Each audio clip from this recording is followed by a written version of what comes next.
Greetings, warlords. Welcome to Saga Thursday, the show all about the skirmish miniatures game from Studio Tomahawk.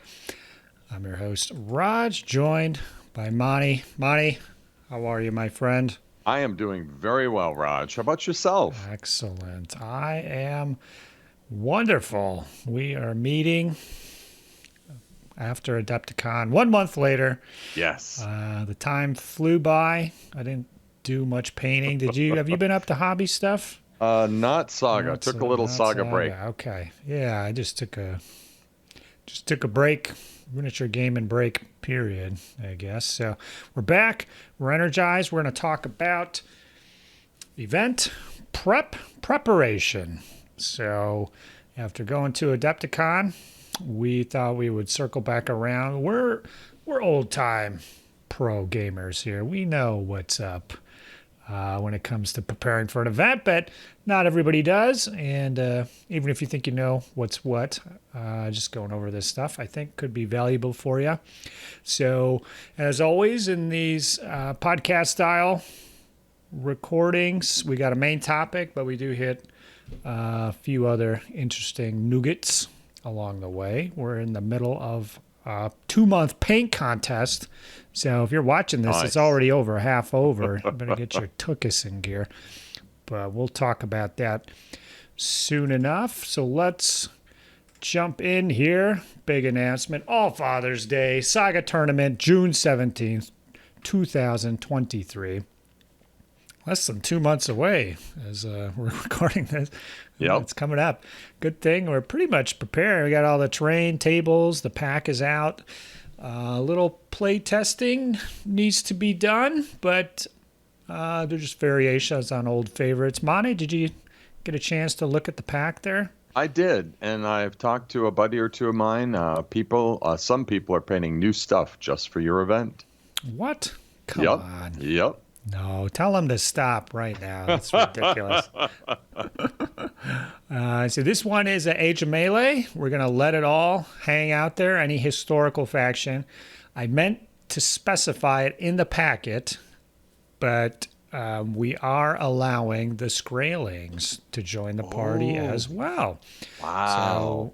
So, yeah, you heard it here first. I think there's a local fella, Nathaniel. He's got them. So if he's coming, he'll probably bring those. I know there's another fellow in the Midwest. So we're gonna let them rip. We haven't at the events around here. We don't typically use them. So I played a game against them. They're fun. They're fine. They're different. Yep. So we're gonna let it rip.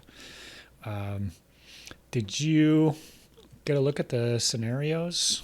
Or well, let's talk about the overall rules for the event just real quick. There is Right. one interesting rule that's in play for every scenario. Yep.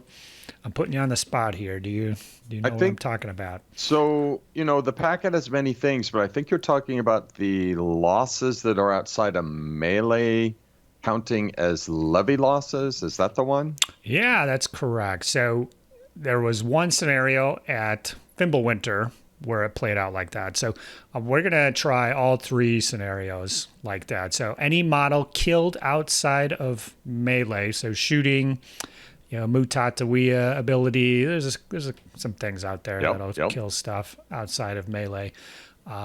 Anything you kill like that will count as a levy for massacre points. Okay. And then in any scenario that uses survival points, it's calculated differently. You still set those models aside, but when you're calculating survival points, you calculate them as if they're a levy again, and then you add it to your total. So both sides there. So that will be interesting. I'm going to bring a shooting army. Are you serious? Yeah. I'm gonna test it Okay. out. Okay. So we're giving that a shot, and we're gonna check it out for the scenarios. We just got some variations on some favorites here. Don't have them up. I think the first one, I don't know the order here, but one of them's called Heavy Load. Yep. It's like looting and pillaging, robbing and ransacking, except there's a 1 in 3 chance that when you try to pick it up, it's too heavy and it becomes a static objective, and you're not trying to run away with it. You're trying to protect it, control the static objective for the rest of the game. I love it. So that's one of them. Have you had a chance to play any of them yet? I have not. I think I will. Well, I got some gaming weekends coming up, so I'm going to test those for sure. Okay. Yeah, the other one is a playoff change of plans. It's called Hold the Line. And so at the end of round 4, you count survival points, but only for models within medium of the center line. So you got to come out, but you can't go too far. You got because you have to hold the line, boys. You don't want to break through. So you calculate at the end of round 4 survival, and then at the end of the game you count massacre, but only for things that were killed in turns 5 or 6. Okay. So that's the other one. Now I'm trying to remember the last one. I'm going to the Saga. If you want to look at these, go to the Saga Thursday Discord tournament packets. That's what I'm doing right now. Yep. Trying to remember what the third one was. Heavy Load, Hold the Line, Ultimatum. Yeah. Right. So the Tale of Challenges stuff, I feel there's quite a few variations you could do yet on the Tale of Challenges type stuff where you're using the challenge cards. So this one is basically Tale of Challenges, but you can't duplicate challenges. So if I choose,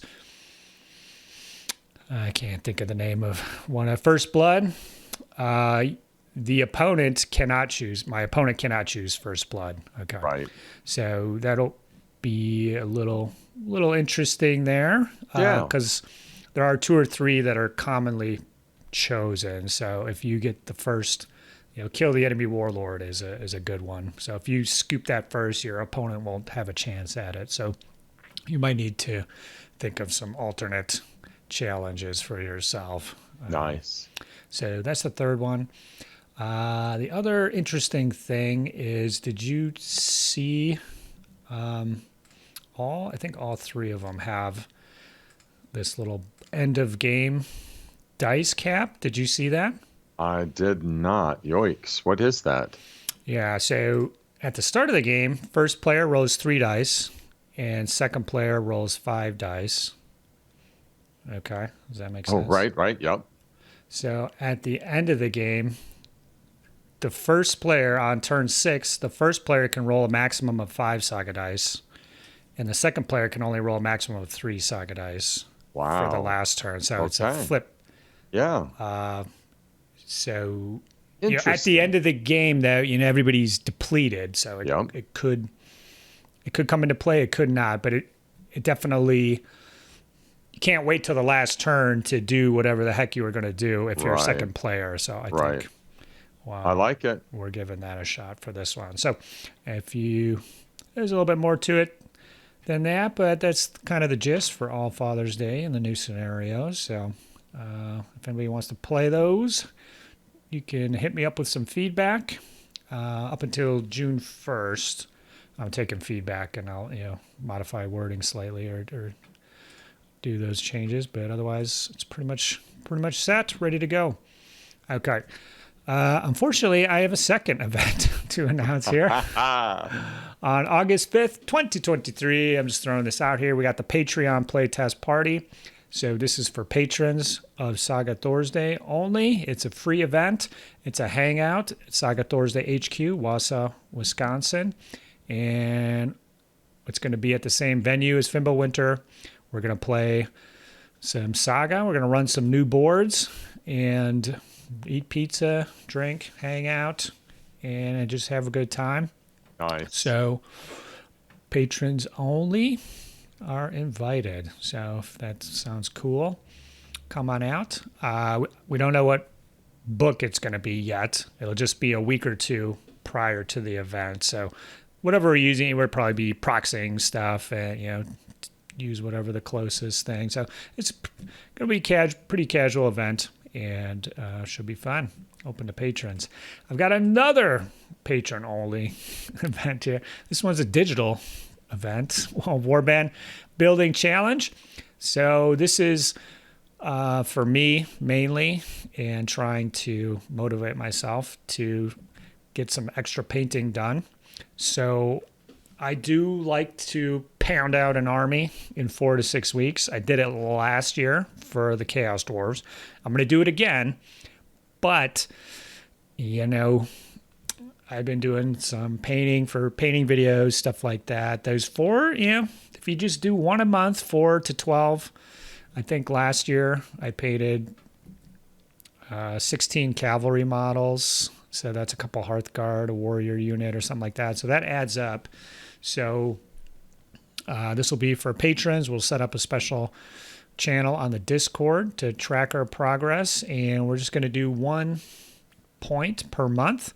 And so the idea here, this is like, it's not the next warband you're going to do or the one after that. It's the one that's the 3rd or the 4th or the 5th down the line that you never seem to be getting to.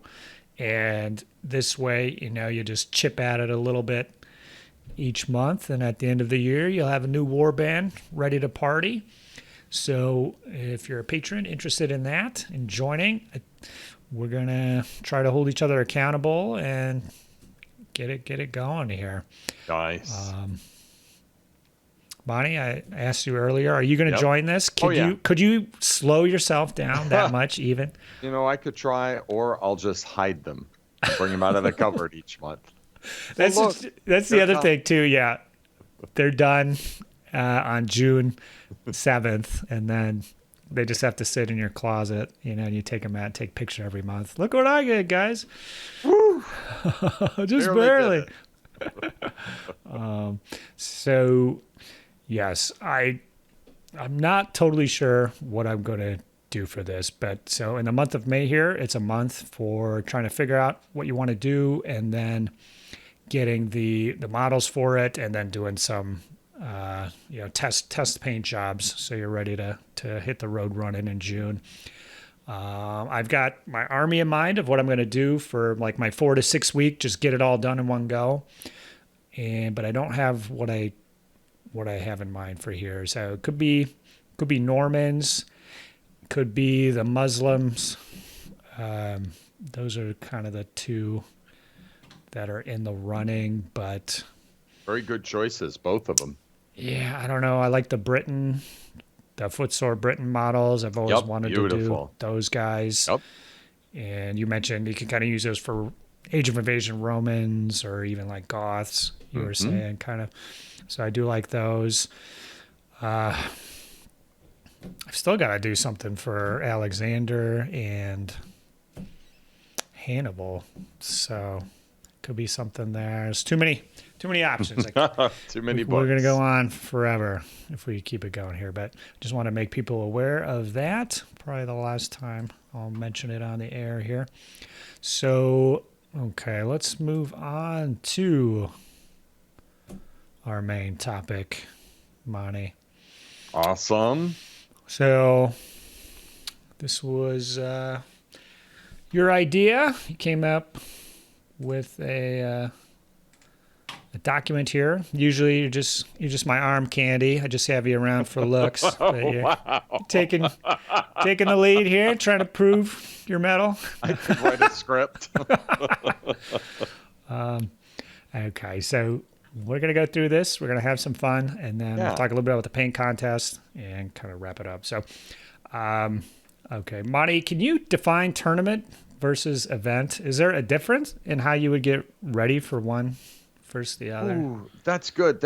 So, so if I can back up just a second, part of the reason we're doing this little thing here is because I have had just such a fantastic time at Fimbulwinter, and then followed up with Depticon and, events popping. And I think to myself, like, I didn't go to my first tournament/event, competitive event, until like I was in my 50s. So I kind of missed out, and so I have to kind of make up for lost time. So really, when we talk about this, I'm kind of hoping, while it could be for a regular, maybe they could pick something else, pick something out of here.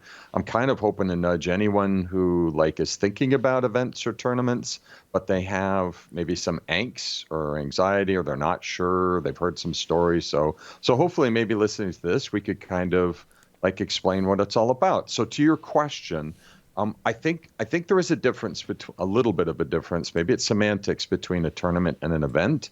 A tournament tends to be it's going to be competitive. They tend to be Swiss pairing, which means like you go in, you play a round, and after the round, if you lose, you're probably going to be matched up with someone who has a loss too. And if you win, you play someone who has a win. And so you kind of winnow through the field. And if you kind of have a hard day and maybe you're new to the system, if you lose all your games, you're going to meet someone who had the same kind of day. So it kind of pairs you up with someone who's like that. An event might be a little more open.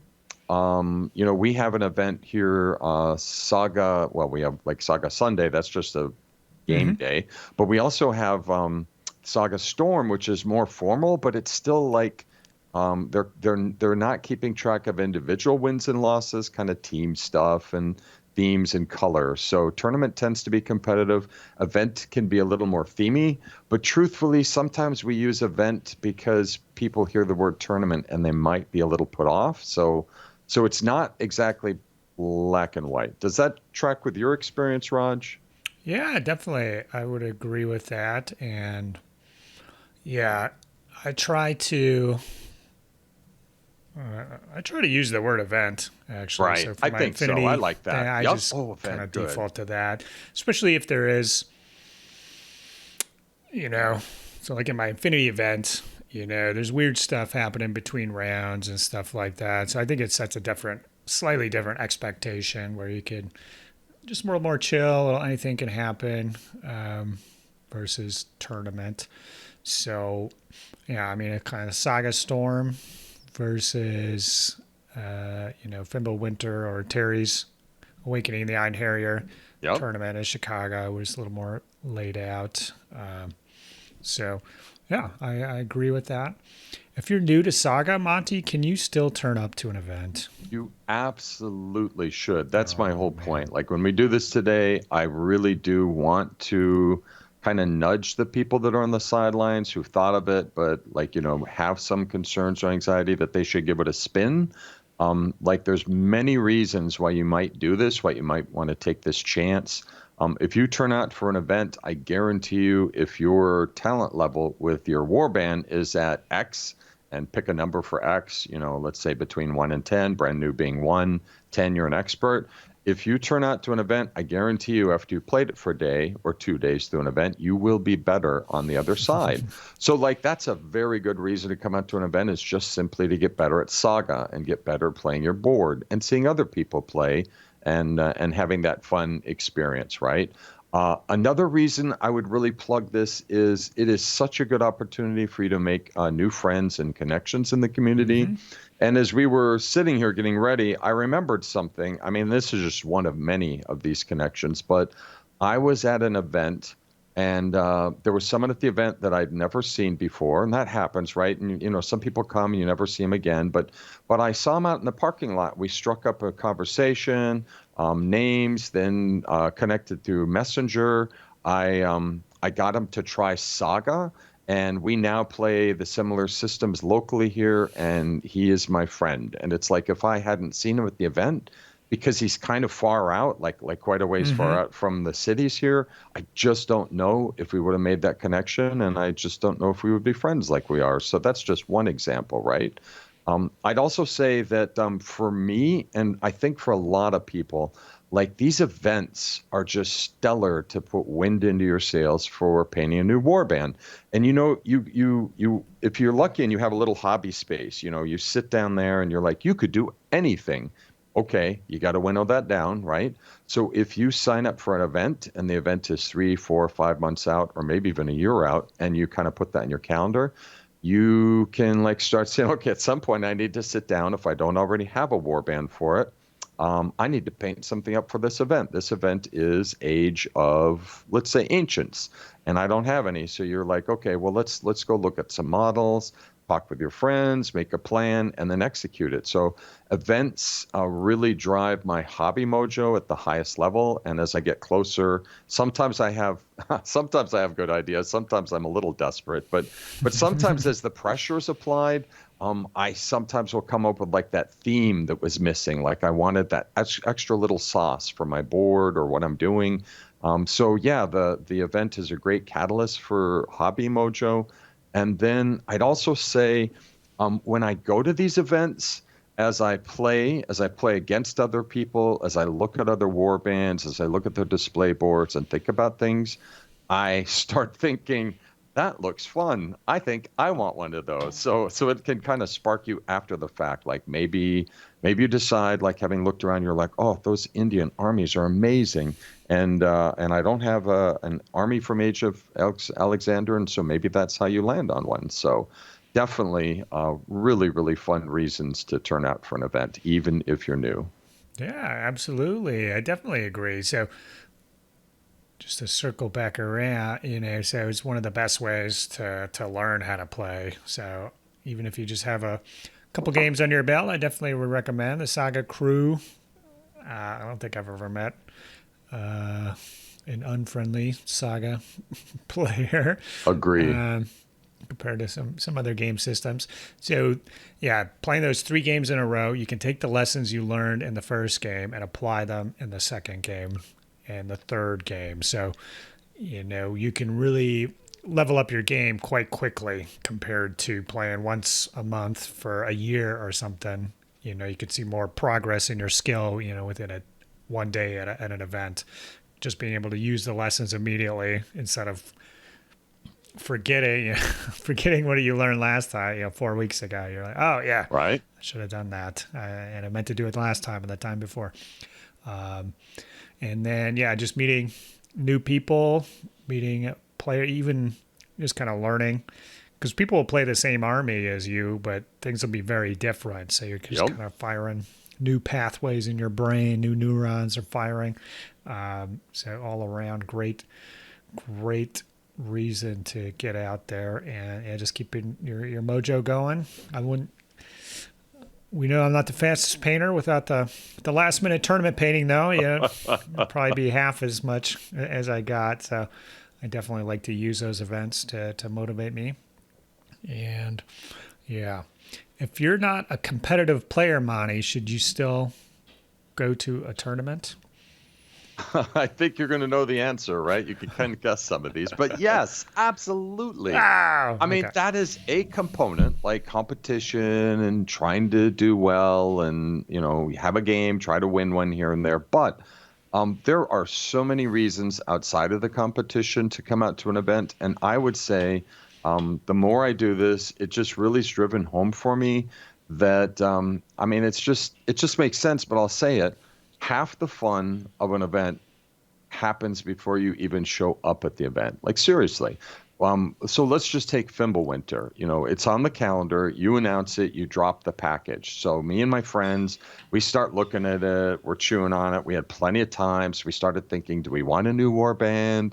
And if we do, there's your hobby mojo and there's your goal. Then once you get your stuff ready, we get out and we're talking about Fimbulwinter. So we're like, oh, we're going through the scenarios. It's kind of a shared experience. We're kind of like practicing the scenarios, talking them through. How are we going to play them? And so you're doing all of this stuff. You're planning, your practice, your painting, and it's just awesome. And I would even say like there's another part when you travel for an event. Like that's a whole nother component. You get in the car with your buddy, and you know what? You're not at work. So you're not talking about work things. You're talking about the event. You're talking about life. You're talking about music. Yeah. And the car ride is great. And the car ride back, you get to know each other better. Like, I mean, it's fantastic. And then I would say also, there are people who come out to these events who have no intention really of being competitive. They're going to play. They're going to play at their best, but they're actually like their driving force is different than the competition. Their driving force could be that, I am a painter and I could paint my stuff and I could put it in the cupboard, or I could paint my stuff. I take it to an event, put it on a nice board, get best painted or even run for best painted, put your stuff out on the board. It looks amazing, match up with other amazing looking armies. There are people who are out there for obviously the social component. And so, yeah, it's not like events. it's not just about like, did I win or did I lose? And I think this is really important for like any system, right? Like there was Hmm. someone, gosh, I can't remember his name, who said a long time ago, like when you go to events, it's important to like think, what is your goal? Because like if an event like at Adepticon has 40 people, and if everyone fell in the trap of saying my goal is to win it all, then 39 people will be unhappy when it's over with, and one person will be happy. So really, that's not a good goal. Probably you should probably like find more reachable and satisfying Hmm. goals, like I'm going to have fun, I'm going to paint an army, I'm going to make friends. I mean, these are all like, those are low hanging fruit. So yeah, many reasons to go other than just saying I need to be number one. Yeah, definitely. So I think if you are a newer player, kind of setting your expectations. I want to not lose one game, out of Right. five. I want to get somebody to a draw, or I've got a particular combo on my board, and I want to get the berserkers in once and pop Valhalla and everything on them. If I can do that, that'll be a win. Um, and you're right; it's not all about winning games because even veteran players who go to these events aren't they're trying to win, but they don't. If that was the only goal, they would show up with like the same army every time, or stuff like Right. that. So Right. some people's goals are, like Steven went to Adepticon, Age of Vikings. He wanted to take Vikings to Age of Yes. Vikings and do well.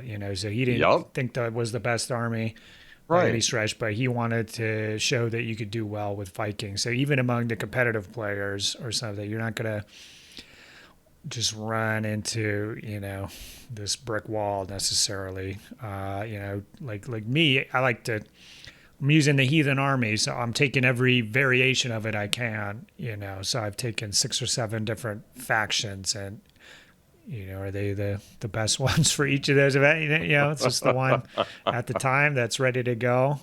So even those competitive players, aren't necessarily going to be totally cutthroat, even at a competitive event like Adepticon, the biggest one in the U.S. basically, and Yep. Steven still took the Vikings. So Yeah. yeah, there's different reasons, and you're gonna find your people no matter what level you're at. It might take a round or two, but you'll find that like-minded individual by the end. So Monty, where can people find out about these Saga events? We've talked them up quite a bit here, but Right. how do we Right. how do we find them? So, I mean, obviously, plug ourselves. Saga Thursday, you do a super job of announcing and linking out to events. But on top of that, like other places to keep an eye, I would give a huge shout out to the Saga Thursday Discord channel. You have a whole thread that is basically the event calendar, and it's amazing. I checked in a couple days ago, and I could see there were 5 listed: one in Germany, one in Australia, one in the UK, 2 in the US, and it connects out. You can find the packets there, you can find the dates, the announcements. I mean, it's amazing. I would also say there's another level, like everything isn't there, so you got to kind of look in a couple spots. If you belong to your local Saga Facebook group, and I know it's okay, people are not the biggest fan of Facebook. I participate for the hobby angle, Yeah, and that's if you all get I'm in, doing on right, there. that's it, that's me. Yeah, the rest of it can go away, right? But Saga Ohio, Houston Saga, Saga Storm, those are the kind of Midwestern, the ones that Yep. I'm aware There's of. a California Saga group, Right. and I know there's a Northwest Discord that has Saga chat in there. So I think there's more and more well, Saga Discord, themed to a particular region, but then there are just store and region discords that will have this is the bolt action page, this is the Mordheim page, and then there'll Yep. be a Saga. And if there's not a Saga one on there, you ask the guys to add it and get it on there. That's it. So yeah, and that Discord, that's like that event feature. So somebody turned me on to it. I activated it for the server, and so just on the left hand side at the top there, it's got every event that people have entered. So if you are a TO, definitely go there and add it just to kind of lend visibility. And you never know who's on there. There's that Find Players channel. There's always people posting. and looking for events to go to. And the Discord's growing every probably 25, 30, 40, 50 new guys every month. So there's always new people on there checking stuff out. Yep. I would sneak in one other bullet in here just real quickly before we move on, and that is if you look in all those places and you can't find an event, then maybe the next Saga Thursday show will be for you, because Rodge might be discussing how to organize and run your own event. Throwing me under the bus here, Monty. What are you Right? doing? No pressure, no pressure. Yes. So next Saga Thursday may very well be how to run an event. I've had a few different people ask me about that recently, so I think that might be a good topic to get into. But this one's for the players right now. So, Right, exactly. Monty, what crazy question is this? What if I want to attend an event, but I don't have an army for it? Yeah, we don't, I mean, the thing about our hobby is like the entry point is fairly high. Like you can't just buy your models out of a box, right? You gotta get something. So I have a couple ideas. Like Saga is pretty relaxed about proxies, and that means you paint one army, and if it looks decently like something else, people are not button counters here. Like, let's say Napoleonics. Your Vikings are Yam's Vikings. Your Vikings are Pagan Rus. Your Vikings are, blah, blah, blah. So there is a good amount of proxying that you can do. I would say the second one we've touched on before, which is like, the event, if it's far enough out, you can paint. And I would say with contrast and speed paints, I don't think it's ever been easier to knock out a skirmish warband for Saga than it is right now. Lots of model choices. You've got 3D printing. You got lots to do. So I would also say then bottom line, because we don't want people to be turned away. They want to go, but for whatever reason, they can't quite make it. And then I would say, I know this is a hard one, but it'd be probably like the 3Bs. You could always buy an army, like from someone like me. And I mean, I've emptied up the shelf, right? Not plugging myself, but I mean, they're usually out there for sale. People are selling them. And I know other people sell their stuff too. The Saga Thursday Discord, there's a little buy section. People have posted armies on there. So. Yes, good prices on some of them. Good grief. I saw one. I'm like, maybe I'll buy one. I'll fill the shelf back. Well, and usually too at any, I don't think it's on your list here, but most hobby shops, if you ask around, the owners generally know somebody who will paint an army for you. Beautiful. So, I know there's guys around here. I know two or three or four of them who would do it. And Saga armies aren't that big, so compared to other miniature games you can get into, the Saga army, that box of Vikings can be $30. So you could spend $100 or $200 to get them painted, and you're still coming out cheaper than a lot of the other games. So that's always an option. I'll throw that in there, but I'll let you continue. That's beautiful. No, that's so good. That's so good. And I mean, I say this as someone who I kind of stopped contract painting, but I know what my price was back in the day. And there's a guy around here, he undersells his stuff. Like I look at his painting, I'm like, you charge what? And then I think, well, when the day comes and I can't paint, you're going to be That's the guy, yeah. Because that is a bargain price, dude. That is a bargain. So, it does cost, but there are people who can help you with that. And then also, you can borrow an army. Now, I have to be careful here. Like some people, they might not be comfortable loaning out the army. That's okay. But I'd like to tell the story. And Rodge, you probably heard this too, down at Adepticon. Mm-hmm. There was a fellow who came from Quebec. And he came out to the event and got to the hotel and was putting his stuff in his room. And he looked around and realized he left one of his war bands behind. And so obviously you'd be pretty crestfallen to figure that out. And somehow the word got out to Terry in Chicago. And Terry has a deep bench. And Terry bailed him. Terry reached into his collection, brought out the warband that he was looking for. It was kind of like fate.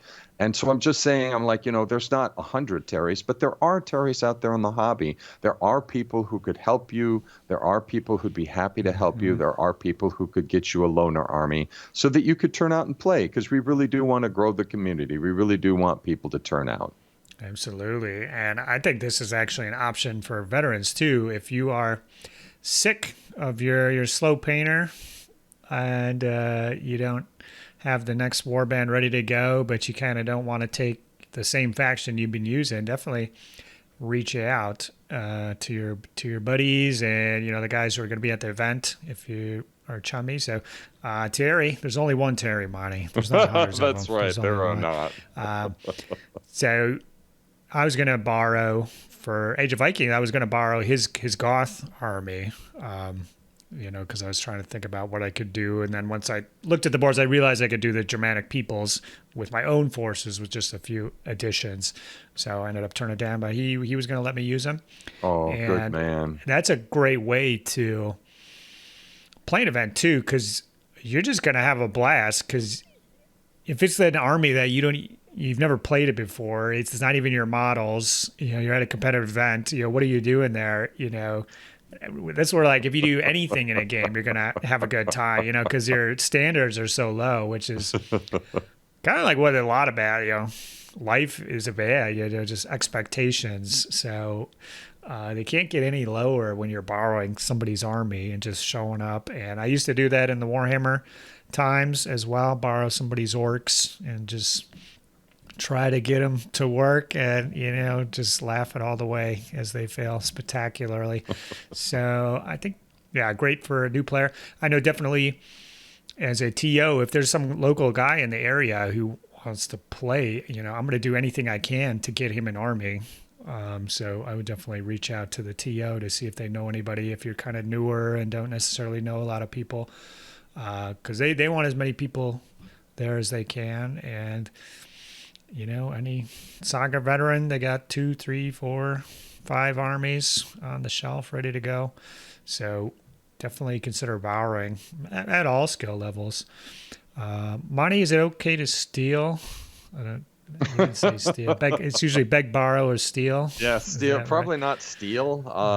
There's a little too much work that goes in there. But beg, or borrow. Right, buy, beg, and borrow. Buy, beg, and borrow. Or have someone paint it. I would also say, I just had another thought, a real quick one. There aren't a lot of these events because they're quite a lot of work to put on, but you can also keep your eye out for an Iron Man tournament. And the idea of the Iron Man tournament, they had one in Kansas City. I know they have one that they do in the UK pretty regularly. They move up and down through the year. And Iron Man is the organizers put all the stuff out on the table that you need. The tables are set. Terrain is probably set. The warbands are set. The matchups are set. The troops are there.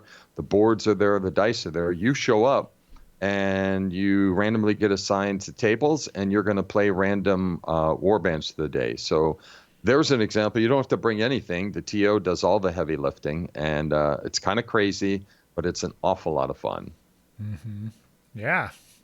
So one of those is in your area, you're golden. Right. If you live in Missouri, Kansas, right. Or driving Arkansas, distance. Iowa, look it up. Twin Cities isn't too far from right. that Iron Man. So, right.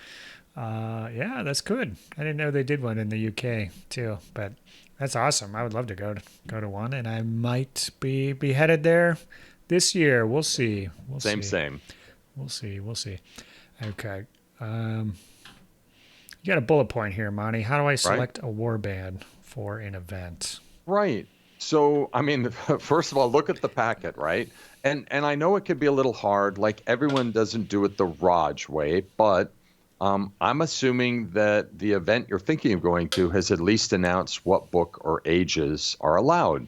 So that's your universe. And so from there, if the organizer has announced what the scenarios are going to be, like, that's a starting point. Obviously, maybe we should go back even a step. The real starting point is, like, what warbands do you own? Like, if you own one, like, that's the one you're starting from. And then if you don't have anything for that event, that book that the book they might be focusing on, then the question is, like, are you going to use the options we just talked about? Are you going to see if you can borrow one? Are you going to see if you can have one painted? Do you have the time and energy to paint a new one? Is that something that would be exciting or kind of fun for you, right? And also, like, if you're kind of like figuring out what warband you're going to bring, if your goal is to put on a good show, Like let's say you have a deep stable or just any kind of Saga stable. I sometimes will look at an event and I look over at the stuff I have behind me, and I kind of lean towards the stuff that looks better. Like that's the stuff I'm proud of. And it's not like I have terrible stuff, hopefully, but sometimes I have two choices and I'm like, I look at one, I look at the other, and I'm like, this one's objectively better. So, I kind of like that. I want to bring my best stuff out. So that might be important to you, right? Another good way is if you're kind of focused on trying to make a good run, you might take a look at those scenarios and have a little thought, get a pencil out, and kind of think about like what would work with those scenarios. So, for example, the one with the 3 objectives in the middle of the table. If the first scenario is the one like looting and pillaging, and you have objectives, and you're trying to pull them back. You might think about it and go, well, let's see, all mounted factions, if they grab those objectives, they move, they're going to get a fatigue after each time they do that. That makes them very vulnerable. Maybe mounted isn't the best option for an event that opens with that. Like you make these decision points and you live and die by them, but you kind of puzzle it out and make it a game and figure out like what warbands align with the missions and kind of work from there. Mm-hmm. Yeah, that's all good stuff. Definitely agree. Yeah, if there's painting scores involved, they can definitely push you one way or the other. Yep. But otherwise, take a look at those scenarios and try to see if you can align your warband. Sometimes it's not even taking a different warband, but maybe being ready with some different equipment options. Some guys on foot, even though you generally run them all mounted just for that one scenario. Or if they allow mercs or some kind of trade out or something like that, just having those options ready to go.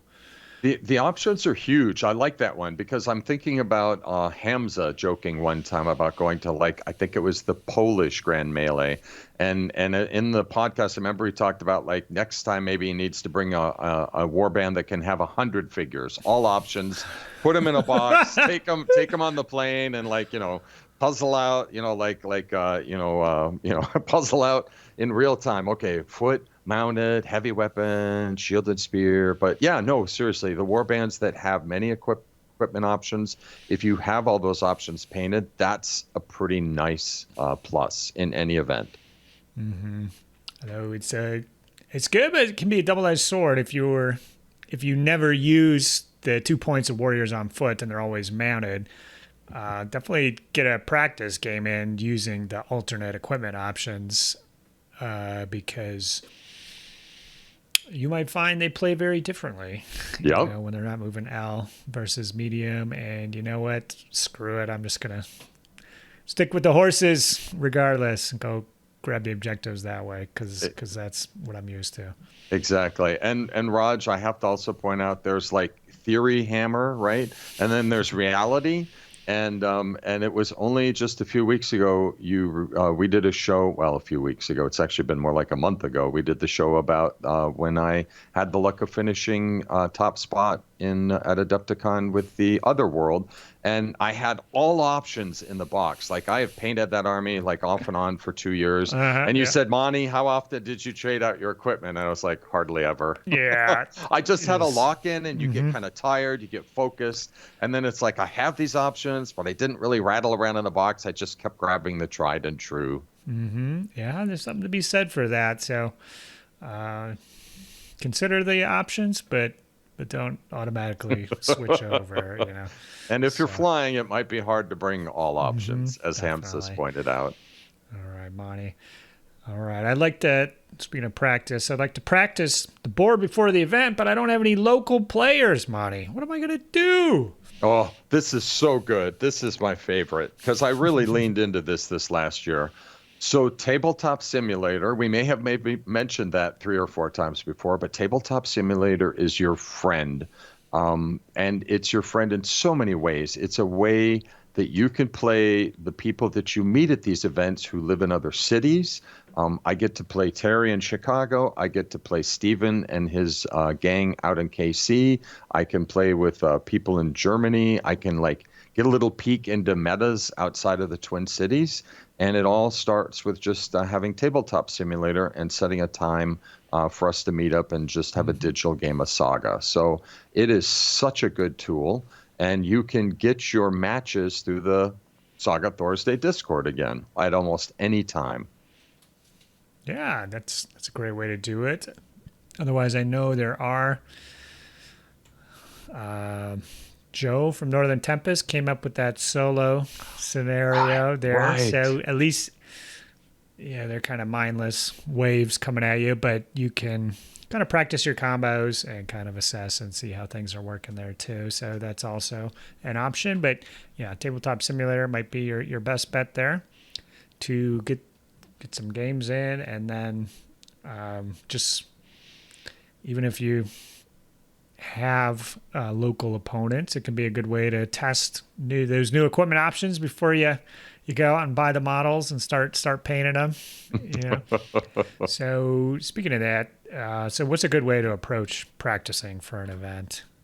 So I think, like, for me, right, everyone kind of comes at this differently, but for me, step one is the scenario packet. I get the packet and I read it cover to cover, and I read it multiple times. And like when I read it the first time, I usually have a highlighter out and a pen or pencil, and I'll kind of do some crib notes just off to the side, like little notes to myself. And once I kind of have an idea of like, okay, what are the keys and what do I want to miss? What's the twist? Like, what's the Rodge special sauce that he's added this one, right? Need to make sure you got it done right. Yeah. Because you don't want to miss the sauce, Monty. If you go to the event and then you play the game, and at the end, the person goes, oh, all your troops that aren't 6 inches out of their deployment zone are dead. And you look and you go, oh, no.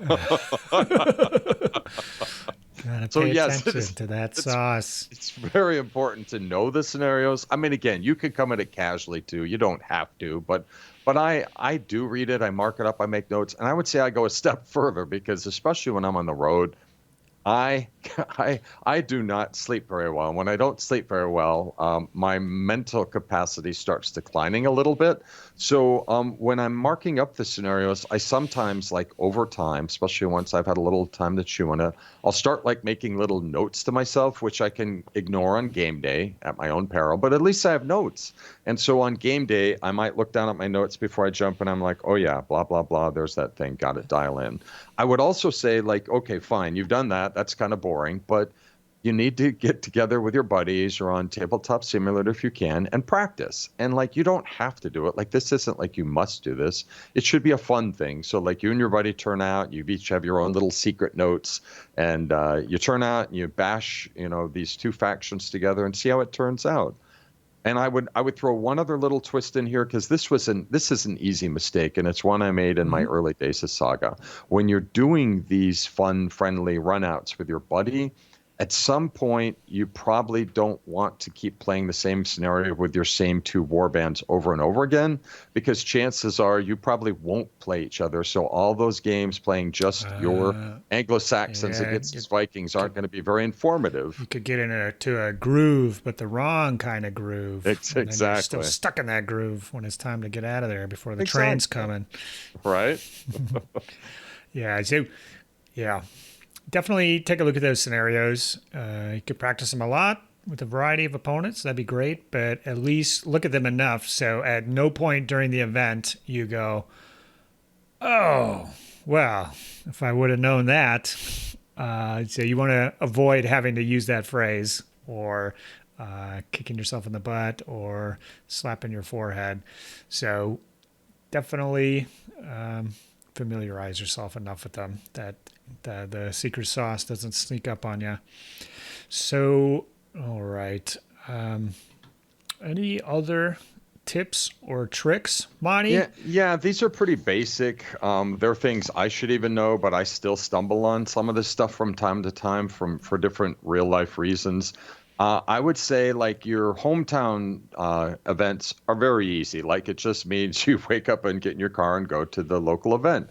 For any of your traveling events, and sometimes, especially in the US, you need to travel because, there aren't a ton of local events. So when you're traveling to an Adepticon or Wausau or whatever your events might be that are out of your city, um, I would just say this is so obvious, but just go ahead and do this. Make sure you book your event ticket early. Most events, if you book and then you have some trouble with work or there's a family commitment that interferes, like if you're not canceling at the last minute, usually the event organizer will say you can cancel up to this day and get your money back. Yep. But if you wait too late and the event has like 20 slots and they're all gone, and then you decide 3 weeks out you want to go and there's no slots, well, you're going to be out of luck, right? So book early, right? I think as a TO, you want to know that because, like, if people all wait to the last minute, you have no idea what the demand is. And maybe if the demand's too low, maybe the event never even really comes off the ground. True. Yeah. There's definitely that can happen if, those local events or something. There could be an entire group of guys who are planning to go, but they never communicated that up front. And, they just call it off. That could have made all the difference. That's a good point. Right. I would also say along the same lines, like you got to do the next step because this happened to me with Fimbulwinter, which is book your room early.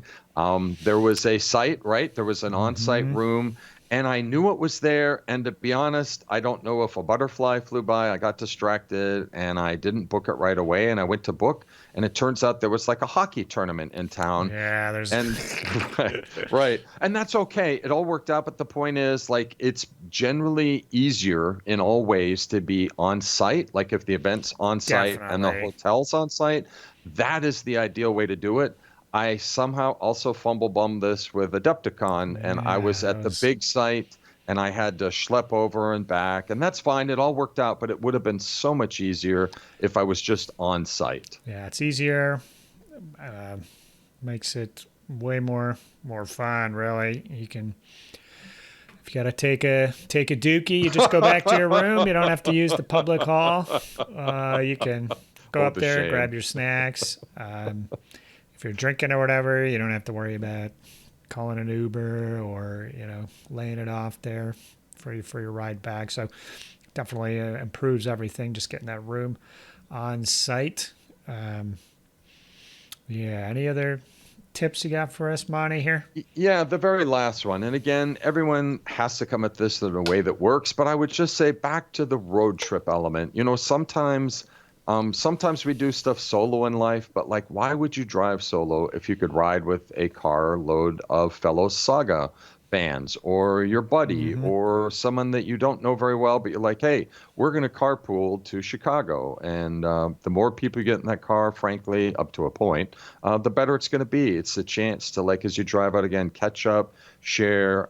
There have been times driving out to Chicago that the driver's driving, but everyone else has the book open, and we're kind of like sussing out the scenarios and bouncing around ideas and, talking Saga strategies and just kind of brainstorming it, having fun and getting warmed up before the big show. So yeah, road trip, try to find someone else to either drive with or drive out. Maybe you're the driver, get some people together and make the trip part fun. Yeah, those are good. I do got some random ones as well. I guess make sure you've got all your books and everything. Definitely double check that. The Book of Battles one is big. A lot of people at ACON don't have it, but some scenarios can reference the Tale of Challenges table or the Challengers for Old Feud, or the victory points are in that book. They're not survival points and stuff like that. So if you don't have the Book of Battles, at least, I don't know, photocopy those from your friends or understand. I think I have on the Discord again, there's Tale of Challenges cards. There's Challenger cards for New Feud and stuff like that. So just make sure you're prepared there as well. Similarly, bring some paper and a pen or pencil. There might not be anything at the tournament. You might be running down battle points or bonus points if you bid or whatever, if you're scoring during the scenario. And then definitely, it's always good practice. At some point in the game, turn 3, 4, or 5 to kind of just take a moment to calculate while your opponent's staring at their battle board. Take a second to calculate the massacre points or the survival points to see where you're at. So I think that's a good practice to get into. As far as bringing stuff, you can never bring too much. I find bringing my own pillow actually makes a big difference. Yes. Sleeping. Dude, it makes a big difference. Yeah. I met my twin. Oh my gosh. I met my twin on this very subject. We were at dinner, and my gosh, I'm just all of a sudden I'm blanking on his name, and I shouldn't say it anyways because maybe it's slightly embarrassing. But he goes, when I travel, I don't sleep well, and he goes, I have to bring 2 of my favorite pillows. I'm like, oh my gosh, whenever I travel, I have my pillows. I even have names for them. And one time I left it behind at a hotel, and we had to go back, and my kids, worst nightmare. My kids begged me because the pillow's so old and shabby. They're like, Dad, do not go back for that hotel. I said, I need it. It's perfect for my neck. Yeah, it makes a difference. It does. In getting to sleep timely, which is going to carry over towards your games. Yes. You're just going to have more fun if you got full 8 hours instead of 3 hours rolling around, readjusting that stupid hotel pillow. Exactly. So what else you want to bring? Also, if you don't know the lay of the land for the event and where it's at, if it's your first time, I would bring breakfast type snacks and lunch type snacks and afternoon snacks and some caffeine, different kinds of beverages. I bring sparkling water, I'll bring a soda, and I'll bring a beer. And, depending how I'm feeling, I can get the right one at the right time, because, you could wake up late, you didn't bring your pillow, and you don't got time for breakfast or coffee now. So be prepared there. Brilliant. And then if you can, bring some fresh food always helps. An orange, Monty there. Yep. We were aligned in the team tournament. I brought some extra oranges. I was going to give you one to pep you up, but you already had one. I was so happy though. That was a delicious orange. Yeah, so a little stuff like that. Yep. Keep you pepped up, I think makes a big difference. Just make sure. I would default to bring in more than what you need. Agree. In all aspects. But, if you're flying and stuff, it can be tougher to do that. But once you have been to an event and kind of know where the breakfast is, what time for lunch and stuff like that, the rounds can go long. You might spend an extra 40 minutes playing game 1, and, round 2 starts in 10 minutes. And if you don't have those snacks, it's going to be a long day. So, those are some things that I was thinking about. Right. I have one other quick thought, just building off this, like the idea of packing and thinking. Also, I find that events and event halls tend to be rather hot, even if you're playing in the spring or winter, if you're in the Midwest or up north. Yeah. So you could dress for like the outside weather, but you're going to be in a hall and there's a lot of people in there, and all that thinking generates a certain amount of heat. So myself, I like to have like some shorts and a t-shirt ready. Maybe you have like a coat, but you could shed the coat. But if you're sweating and you can't really dress down from your sweatshirt and jeans. Yes, and if most of the times it'll be too hot. But yes. When it's cold, it's icy cold because you're the one standing in front of the door playing your game. So, I always bring 2 or 3 different light jackets, and we'll add up or, pull them off as I see fit, because you just never know. Yep. One thing that I think is good to have is some kind of generic objective markers that don't fit a particular army. This one is kind of more for veterans. So, especially tournaments that require objectives to be painted or give you bonus points or something, just having a generic objective that you can use in a pinch. Like ideally, you'd want to have your Viking objectives for your Viking army, or your Byzantine objectives for your Byzantine army or something like that if you're doing that. But just having some generic ones in your hole can save you some time and frustration if you don't get to them. So just kind of having those, I think, is a good idea. Just thought of that. Yeah, I like it. And then similarly too, when you're building your army, just having some extra hero models around for, you know, the ambush scenario or challengers for new feud, or just give you some options for a personal champion or a priest. I think just always painting up a few extra heroes when you're building an army, I think could be handy for a lot of events. Will require stuff like that from time to time, so that'll help you be prepared. But nice. I have one other thought. Yeah. Question for you, the master, right? Yeah. Should people pack 2 sets of dice? One of the dice just go to hell, and then you switch to the other one. I'm teasing. That's we all know it's not that's a bad idea. Works. I'm particular about I've got the translucent red Chessex dice. Those are the ones that I like to use. Nice. So I don't. Nice. Yep. They were the ones you love. Bring those dice. We've been together a long time, Monty. Yep. How dare you try to get between us? But that can help. You know, it can be cathartic for people having multiple dice sets or having something to offer to your opponent. Could be good. I think so. But yeah, we went through a lot of stuff here, Monty. Not too bad. A meaty subject you've laid out on the platter for us. Of course, Monty and I'm sure I forgot plenty of things. So now's the time to comment below with your tips and tricks for the event as well. What magic elixir do you drink at the end of round 2 to go into round 3 with maximum concentration? I'd be curious to hear stuff. You know, we kind of really cover the gamut from stuff in game and out of game, and I'm kind of curious to hear people's out of game stuff. I know people will bring like mats and stuff, or a special chair or seat or cover or something like that, because you know, we're old. Right. There's a lot of more gray in this beard than when I started, Monty. So staying in for a long time. Yep. You never know.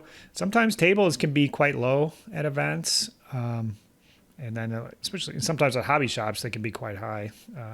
You'll run into that too. So let us know your tips and tricks for the events. I would love to hear that stuff. All right. So let's continue along here. I think that's it, Monty. That's it. The tournament event prep. Let's move on to paint contest. So currently this is a Saga terrain piece. We've broken form and have given everybody almost 2 months. Usually it's almost 1 month. Now it's almost 2 months. So at this point we're over halfway through. If you want to get in on that, check the last episode. Towards the end of it, we talk about the paint contest stuff, but any legal Saga terrain piece. So this will be, standard terrain, or it could be Age of Magic special terrain, or in the Book of Battles, there's some fences and buildings and stuff for certain scenarios and stuff like that. So I would allow that if you can point to the scenario that would let you use that terrain piece. And that's all we need to do. So you just take a picture unpainted in front of that video at the appropriate time, and then post the finished pics on the Discord server in the paint contest section. And we'll choose a random one to win a Gripping Beast gift certificate, 25 pounds. Our favorite is determined by us. So it can be the best painted one. It could be the coolest one or the most clever one. There's different criteria that we'll use. We'll get the coveted Saga Thursday pint glass, Thirsty Thursday, Monty.